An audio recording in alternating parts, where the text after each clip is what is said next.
trying to put a little color in there. All right, here we are. Hello, welcome. My name is Ariel Hoy, and I am the Executive Vice President of the Florida Writers Association. FWA is an all-volunteer, nonprofit group for all writers at all levels. We do writing conferences, workshops, webinars, podcasts, and events like this one. Thank you for joining us at the Florida Writers Book Expo. We have 60 booths across genres with some amazing authors for you to meet. And we have one of those authors joining us today. So thank you for being here, Amarilys Gacio Rassler. Did I say it correctly? Yes. It's very good to be here. Wonderful. Here's some more about Amarilys. She is the author of the book, Cuban-American, Dancing on the Hyphen. And it was used by Oregon State University for Cultural Studies. She's an award-winning author of fiction, nonfiction, prose, and poetry, and she is currently working on her memoir, Beyond the Veil, Encountering Demons. All right, we're going to start our interview. So let's go with our first question. How did you start out writing? I started writing after we went on a cruise ship, and the cruise ship went really close to Cuba. And it was the first time I was that close to Cuba. I came from Cuba when I was 11, and I am a Pedro Pan, a Peter Pan child, Operation Peter Pan, which is Operación Pedro Pan. 14,000 children escaped Cuba without their parents. So it was dramatic leaving Cuba. So I was going to see it for the first time. So I told my husband, I'm going up there, and I think I need to see it by myself. And I found a little place to hide underneath steps type of thing and looked at the island. And then when I looked at it, it seemed very close, I felt like the little girl that left there was back in me. And it was very emotional. And I just felt like throwing out my arms and wanting to be picked up by Cuba. And I thought, okay, these emotions, what I'm feeling, what I'm going through, I need to write it. And that's when the poem started coming and the writing started coming. So that was in 2006, and then on 2008, I just started compiling everything. So that's how I started writing. Wonderful. I recently learned about the Pedro Pan, all the girls that came over with another author who wrote a book about it. And it's gosh, it must have been such a profound experience for all of the now women who were brought over. And you know how that kind of impacted the rest of their lives. It's really well, there were boys too. It was boys and girls. Oh, was it boys too? I thought it was girls. Yeah, they even had tents for them near the Miami area. It was I belonged to Pedro Pan groups, wonderful extended family Pedro Pan groups, and some of them are writing. So we started a little group of writers, Pedro Pan writers, all very nice, very loving. It's the extension of my mother is gone now, my parents, so it's I see them as extended family. A lot of them. Yeah, some of them went through horrible situations. So when we left, we didn't know whether we would see our parents again. So it was traumatic. Oh yeah, I can only imagine what it would be like. But I'm so glad you've been able to kind of connect and have those relationships and talk about it together. That's wonderful. So the book that you have behind you, Dancing on the Hyphen, you said it's about your Cuban-American experience. Can you talk about, what's in it and, what people who maybe are not Cuban could benefit from reading about it or reading it? I see it as a view into the culture and romanticism for all that is Cuba. It's like a potpourri. It has stories, Cuban culture, even our sayings. We're people of sayings. So I have pages in there of sayings. It is also has art in it. Tony Mendoza, a wonderful artist from Miami, very well-known, humorous writer, artist. He did some of the paintings in my book, and he did the cover, which I love the cover. And Cuban-American, Dancing on the Hyphen. I'm in the middle because I had to get used to being an American. I came here as an immigrant, as a child, and what does a child go through? So it is not just a book about immigration, although it has a great deal of immigration in it, but it's also a book about an experience, an emotional experience of what it is to have something taken away from you. And also it tells a lot flavor of Cuba. There's a poem in there about Cuba during the Hemingway times and things like that. So has a lot of history. So anybody that is wanting to know more about Cuba, and one of the things that I was really excited when Oregon State took the book for studies. The professor came and he ate lunch at our house, and he told me how he had the students take the book with them to Cuba. So I thought, okay, the little girl that was in that ship, the little girl in me that wrote the book, went back to Cuba with the students. So that was exciting. Oh, wow. That's beautiful. It's really beautiful. Oh my goodness gracious. So did you have anything from when you were maybe a child that kind of showed that you were into writing? You know, is there a story your mother would tell us? No, there's a story a nun would tell. Actually, let's hear it.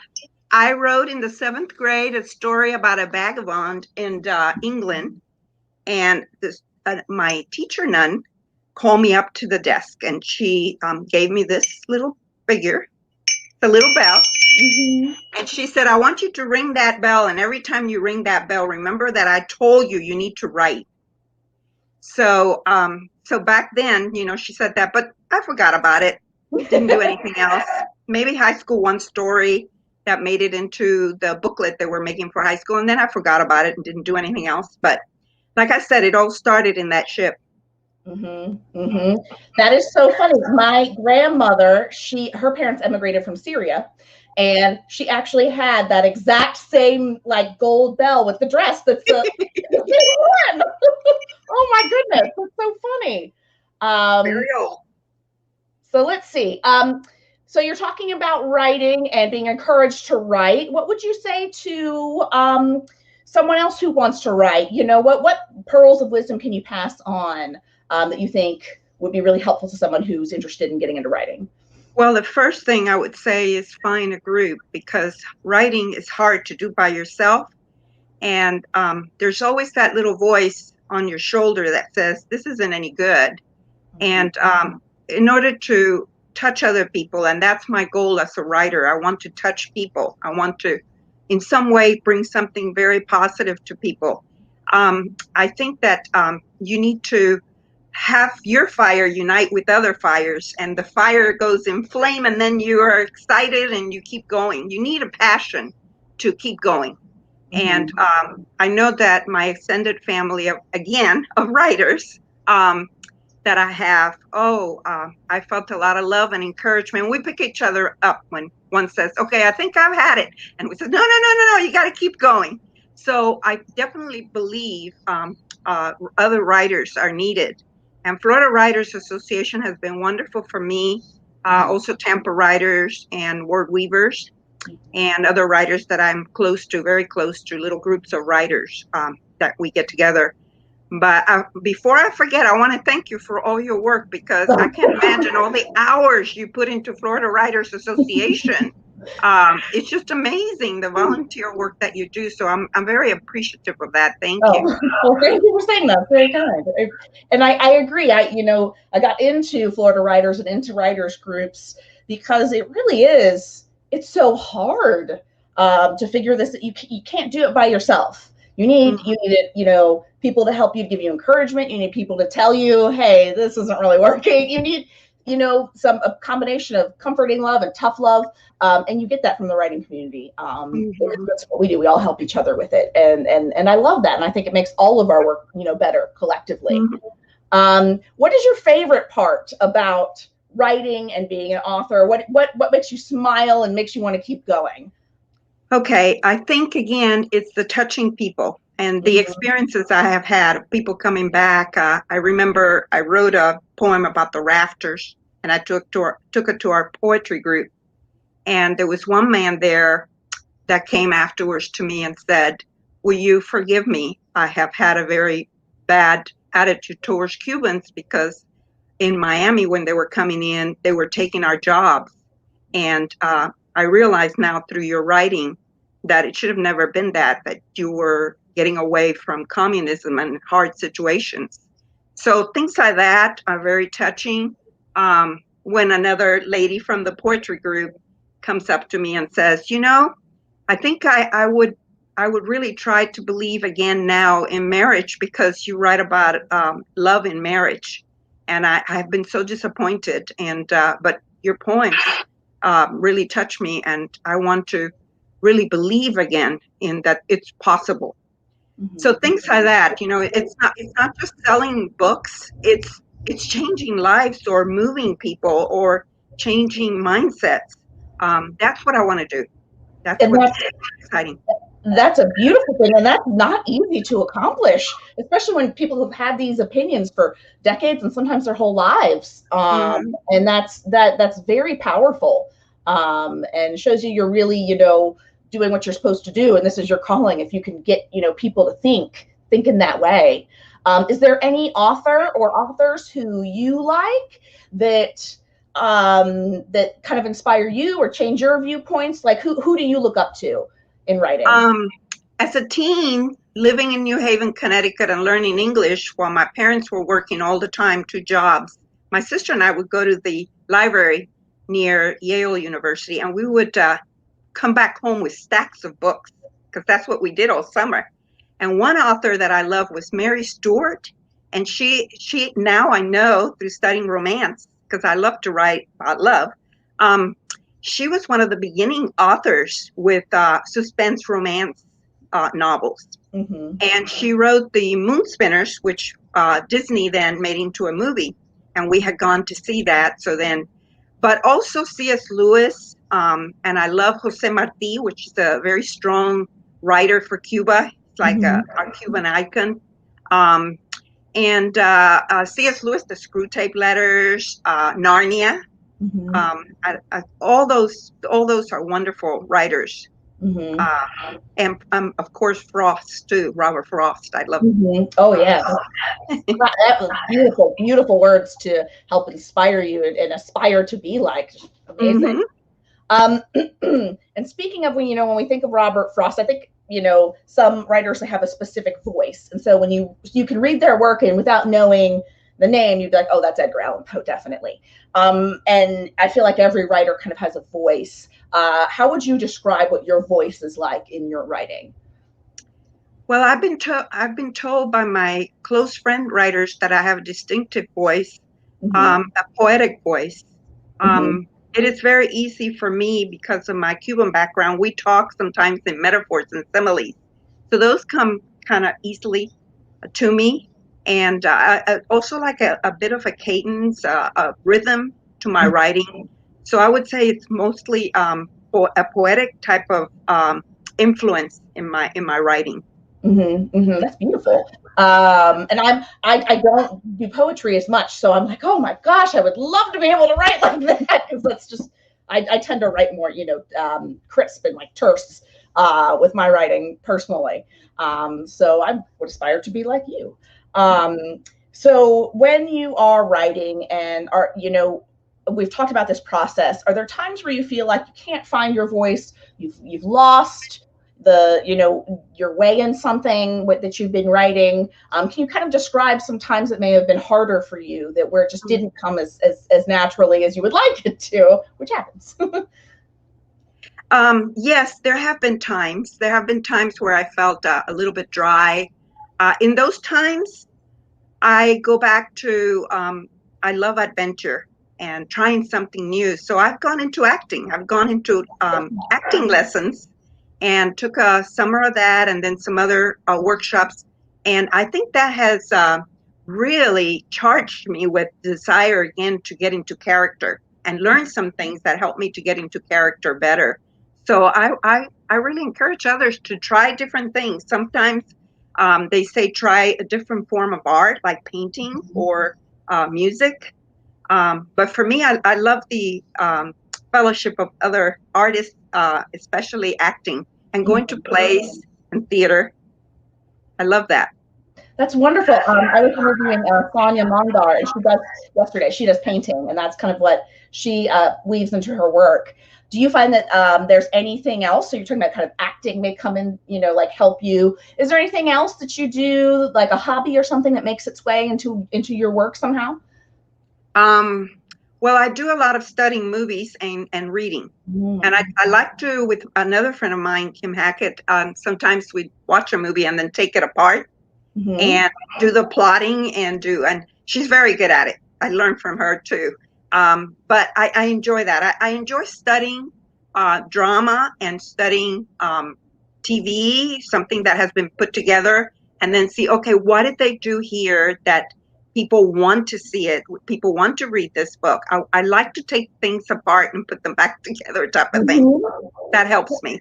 Absolutely. And that's so smart to do too, because then, you'll really like something and sometimes you don't really know why at first. You just know that you enjoyed it until you break down. It was, I really related to that character or whatever it is. So that's really smart, breaking apart movies and things like that.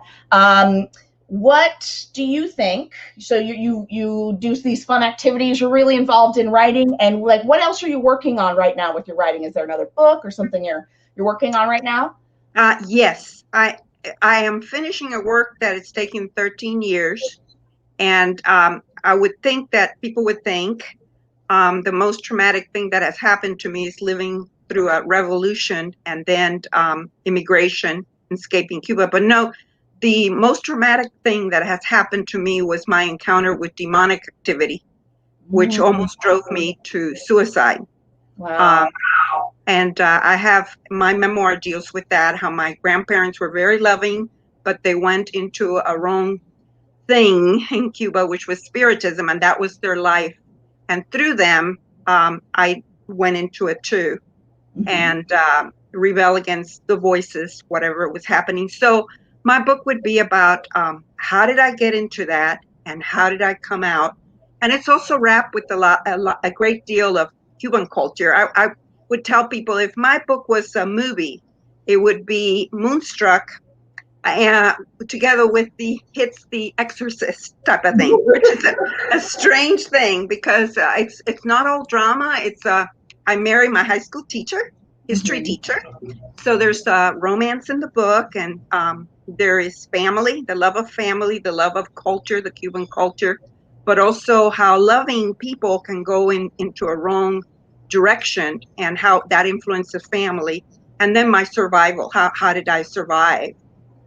Which I did through God's grace. I mean, I couldn't have done it alone, but I wrote it thinking, I really don't want to bare my soul to people. But then I thought I could have ended up in a mental hospital. I've never taken medication. I've never gone to a psychiatrist.